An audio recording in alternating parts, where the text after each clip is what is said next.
May peace and blessings be upon you all.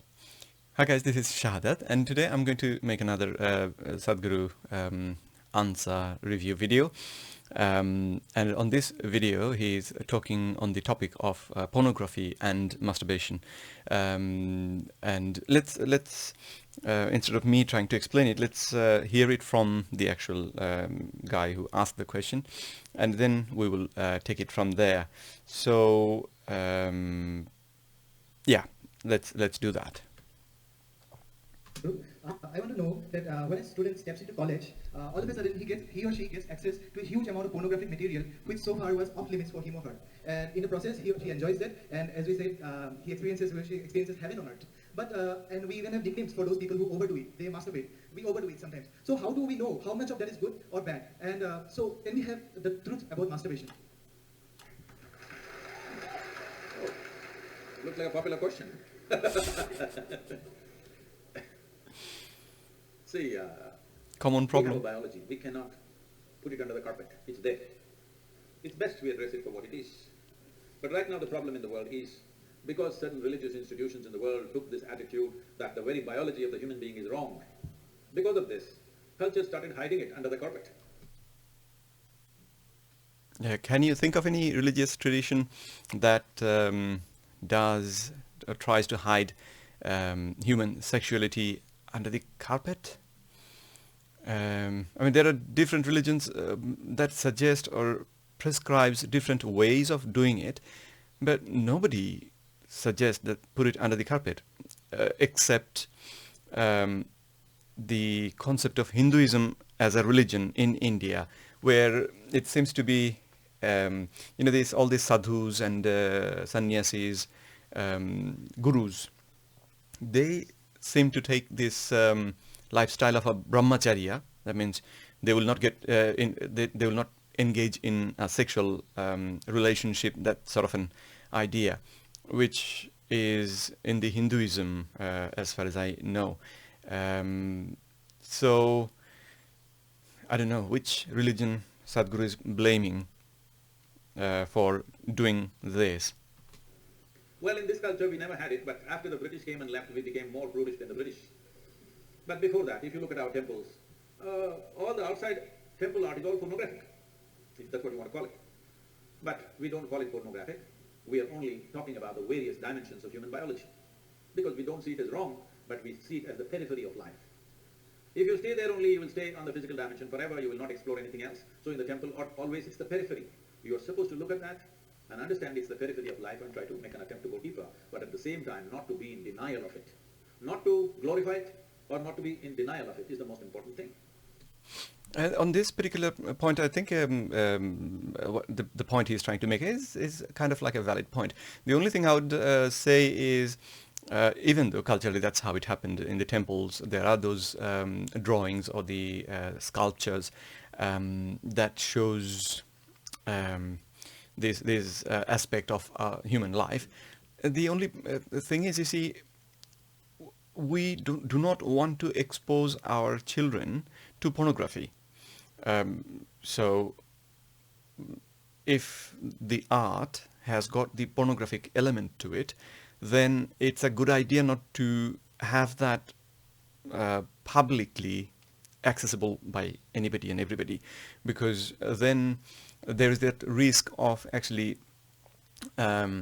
getting wrong ideas about it. I mean, as a 5 years old, 7 years old, obviously we don't want them to have the wrong idea about human sexuality, and at the same time they are not old enough to really understand how the whole thing works, the dynamics of it.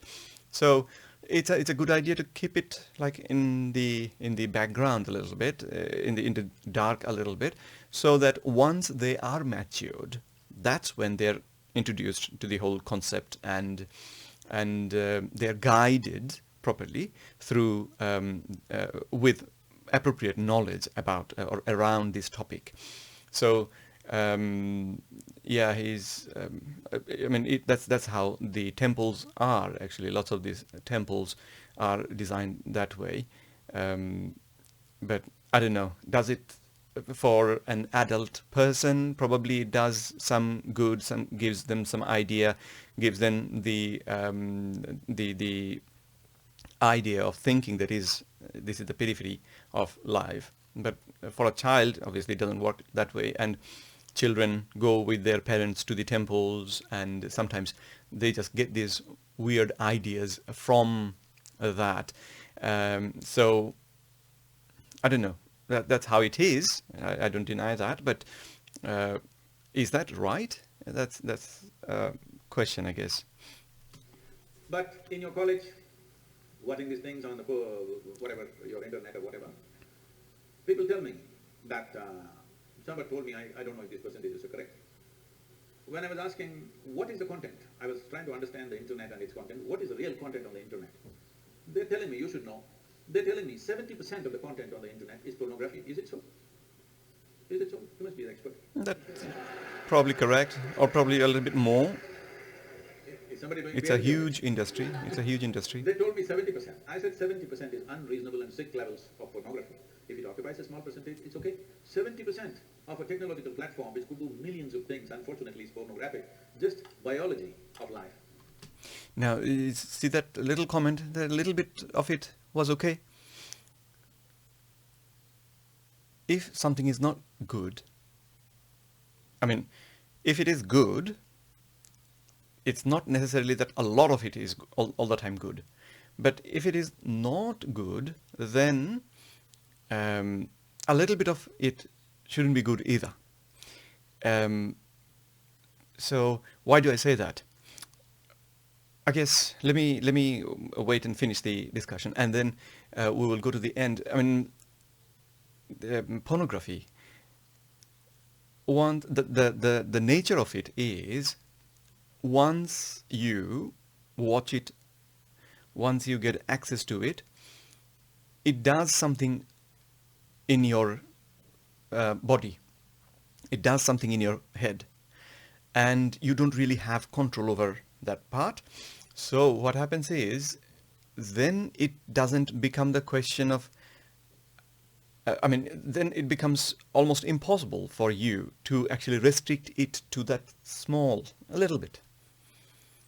Because then people constantly keep on going at it.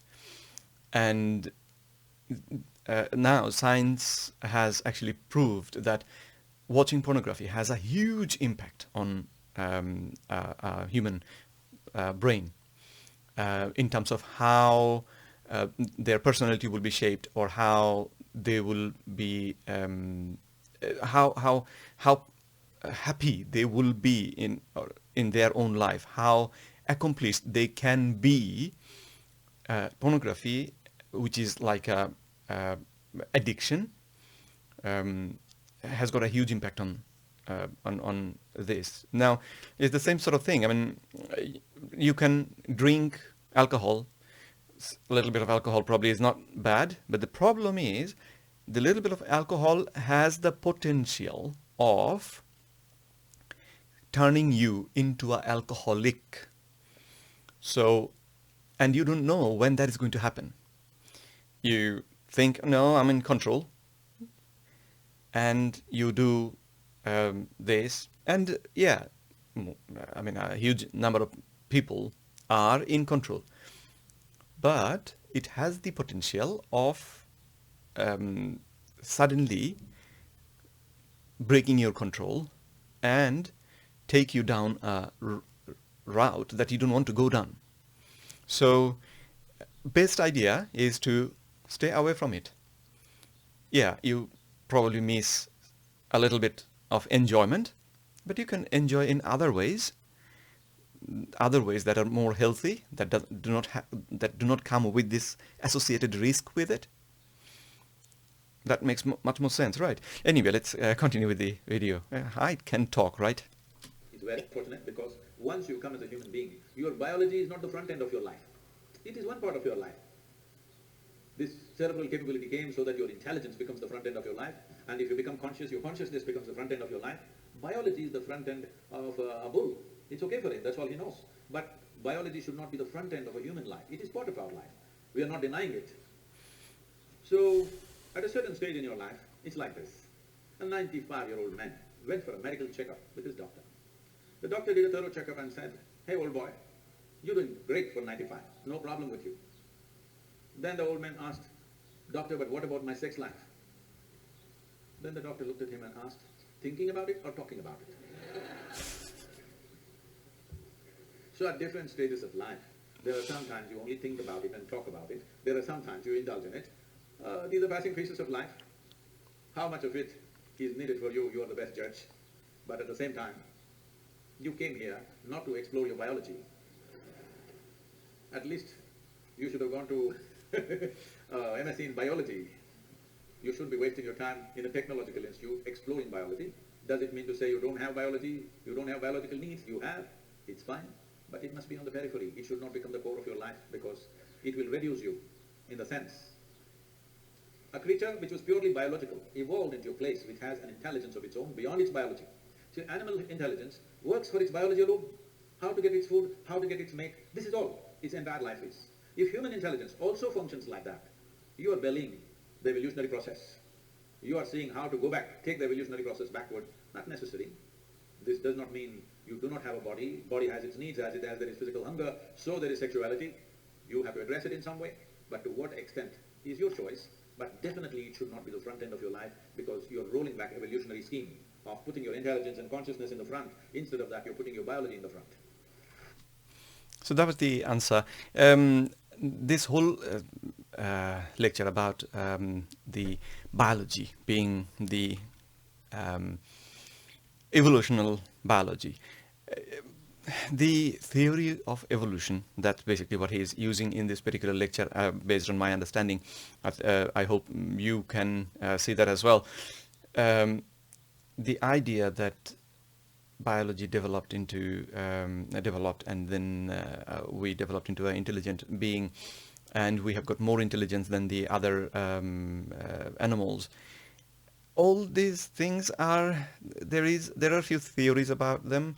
There are some aspects of these theories that are proven to some extent, and there are some other questions, massively big questions on these theories that are not answered. And so the argument is still going on, and but at this point nobody is 100% sure that this is how things happened in the past.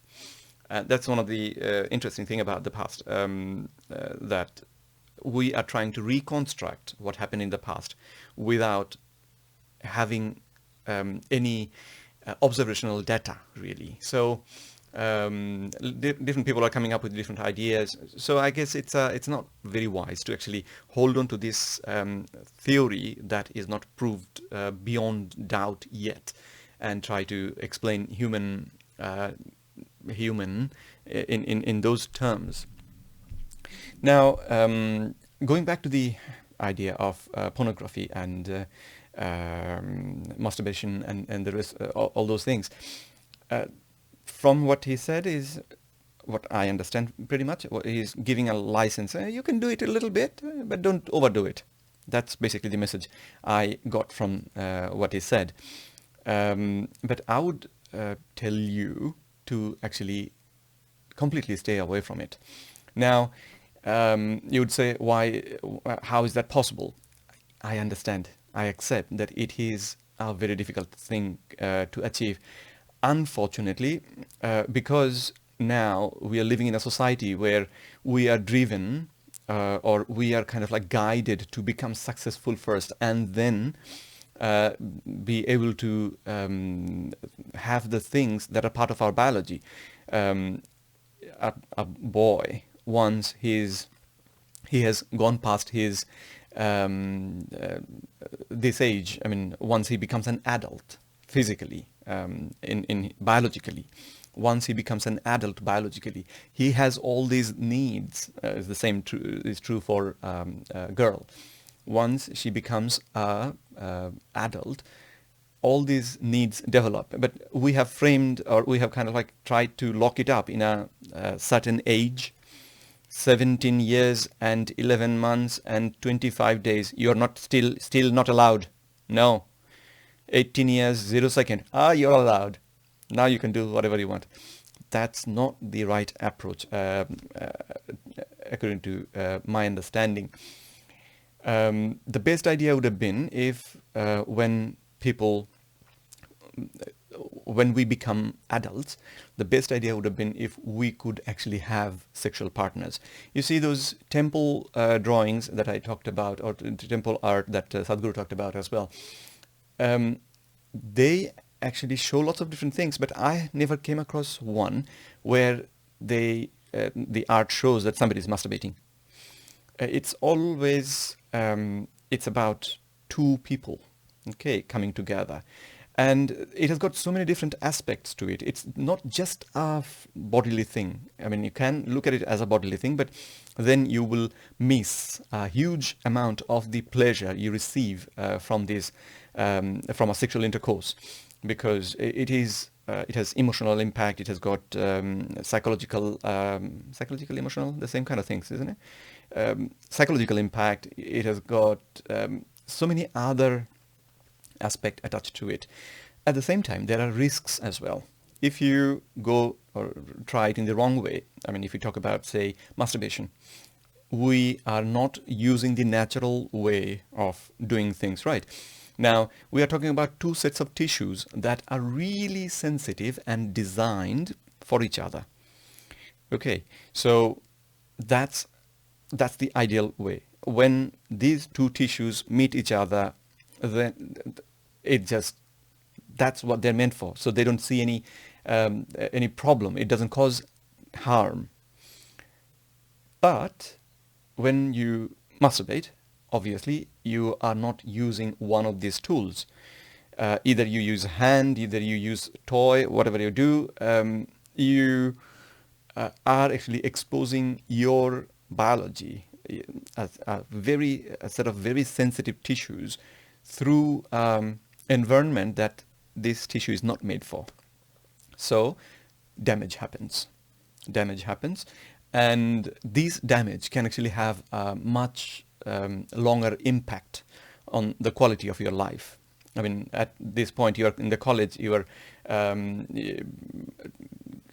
just relying on this to get by. But one day hopefully you will have a partner, you will have life, family life, and you want to be happy there as well. So if you go through it and overdo it and destroy the equipment, then later on you will have problems. So and how do you keep it to the minimum, or not at all, if that's possible, which is not very difficult. Well, it varies person to person, actually. For some people, it's really difficult. For some, it's not. If it is really difficult for somebody, the best idea is to get a partner, get married. Or if you live in a society where you don't need to have a marriage to be in a partnership, do that. But have a partner, because then you will enjoy it a lot more. So that's one part. The other thing about pornography, I mean, there has been lots of research on pornography now, and it is proved that pornography is an addiction. So it is something, this is an addictive thing. Addictive thing means if you watch it once, most people would want to watch it again. Right, so that is the addiction bit. And our brain actually gets bored of looking at the same thing again and again. So we tend to find varieties. And in terms of pornography, because it's just a click, you go from one video to another, one picture to another, our brain gets overwhelmed, and it actually damages the pleasure center of our brain. I mean, there are lots of research on this. You can check it out. And that can have a massive impact on your ability of becoming a successful human being. So that's a massive risk. So you shouldn't go down that path, because you may end up in a situation where even after getting married to your partner, you will not be able to feel any pleasure because your brain is now totally messed up. So that's why it's very important that as a young person, you try to stay away from it so that you taste the sweetness of it later on, because this is something nobody should really miss. The other problems is, as a young person, if you watch pornography, in pornographic videos or photos, obviously they choose people who other people will feel more attracted to. Right. So these are some selected people. You, me, everyday Joe, we are not the same kind of people. We all have our flaws. Right. Every single one of us have our flaws. And if you look at a pornographic photo or a video where you see somebody, they are perfect, almost. I mean, they will definitely have their flaws as well. But in your eyes, they are perfect. Immediately, you actually start suffering from this self-image issue. So you start thinking, I'm not enough. I'm not adequate. I am not. Immediately, you are now introducing lots of pain in your life for no reason. Whereas if you actually got married and you got on with this thing, the sexual intercourse with your partner, you'd have found that both of you are enjoying just as well, without any problem, without much problem.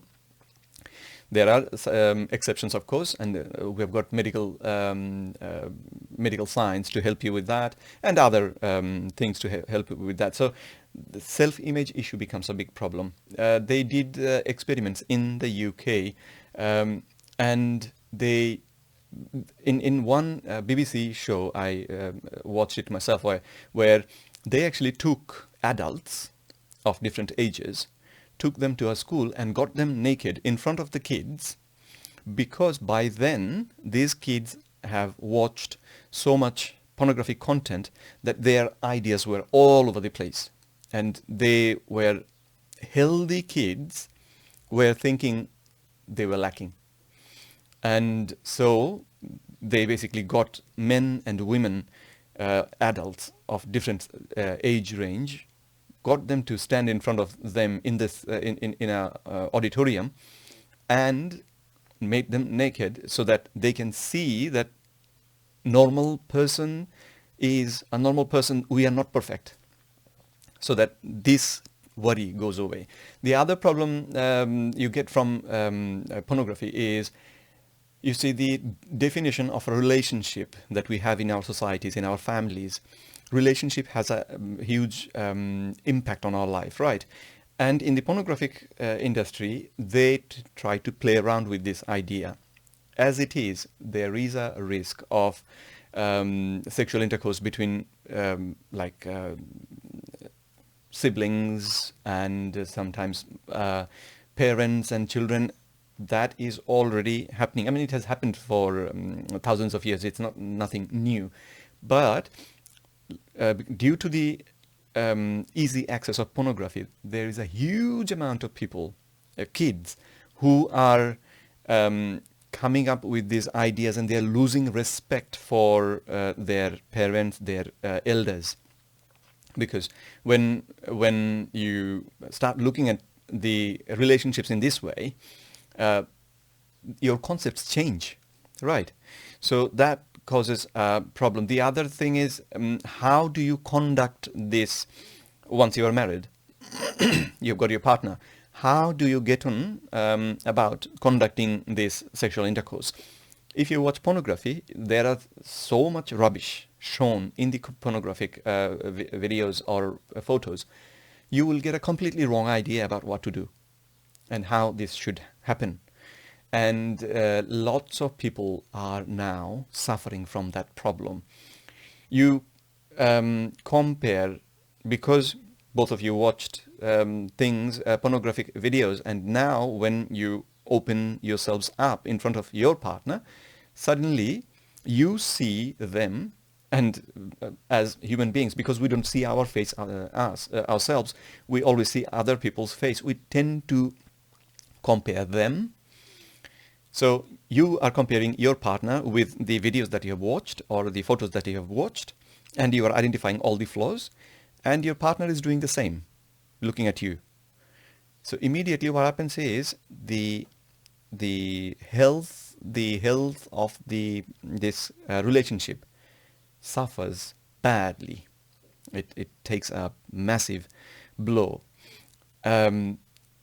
So I mean, considering all this, I mean, I can go on about it, but I guess making this video too long probably is not a good idea. So thinking about all this, what we, as a young person, what you should do is, you will have the urges. I don't deny that. You will have the urges, but you should try to stay away from both of these things as much as you can. Okay, and the as much as you can, as I say, because in today's society, it is so easily accessible that it's almost impossible to stay away from it. Sometimes people, in the name of freedom, in the name of progress, people now, we are doing things in the street that that should have just been kept for the bedroom. And I'm not I'm not trying to say that people shouldn't be intimate. People shouldn't have express their love towards each other. They should. The problem is when other people watch you expressing your affection, it has an impact on them, and they might not have a partner, a way to deal with that impact. So you are doing it innocently, but your action has actually a much bigger impact. So you need to think about that. You are in a university, and in the ground you see lots of senior students. They are sitting in the corners with their boyfriends or girlfriends. Immediately that has an impact on you, because that tells you are missing something, right? And if you see them getting involved with certain acts, and you have a biological need, it's almost like thirst for those same things. When you watch it, it's like when you are hungry and you don't see food in front of you, you can tolerate it. It's difficult, but you can tolerate it. But there are lots of food in front of you, and you are the only one who cannot eat. That becomes so much more difficult. So what I would recommend is, contrary to what... is it contrary? Probably not. As Sadhguru said, try to stay away from these things as much as you can. And instead of focusing on, I need to get to this level before I can get a partner, let's start thinking in a different way. This is a biological thing. And like when you are hungry, you don't think about, okay, once I graduate, then I will eat. We don't think like that, right? So why should we think about this aspect of our life in the same way, even though it has the same sort of property?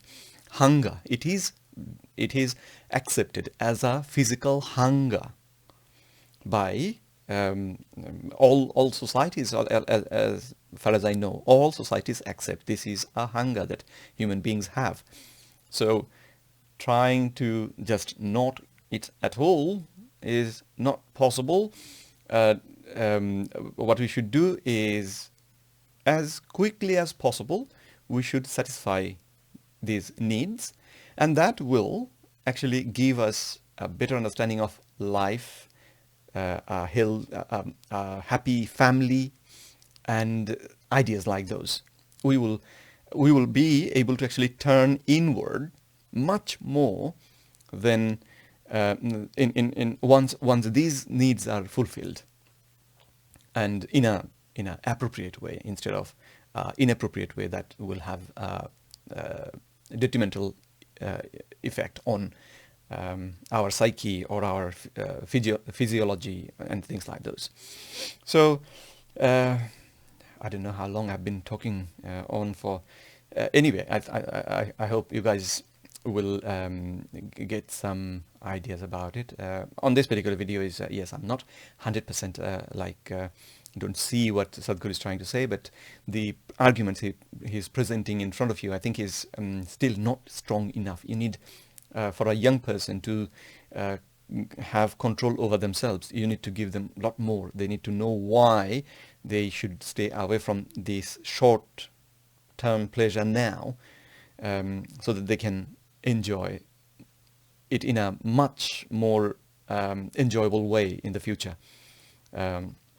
So anyway, with that, I'm going to stop it here. I'll hope to see you again, guys. Take care. Bye bye.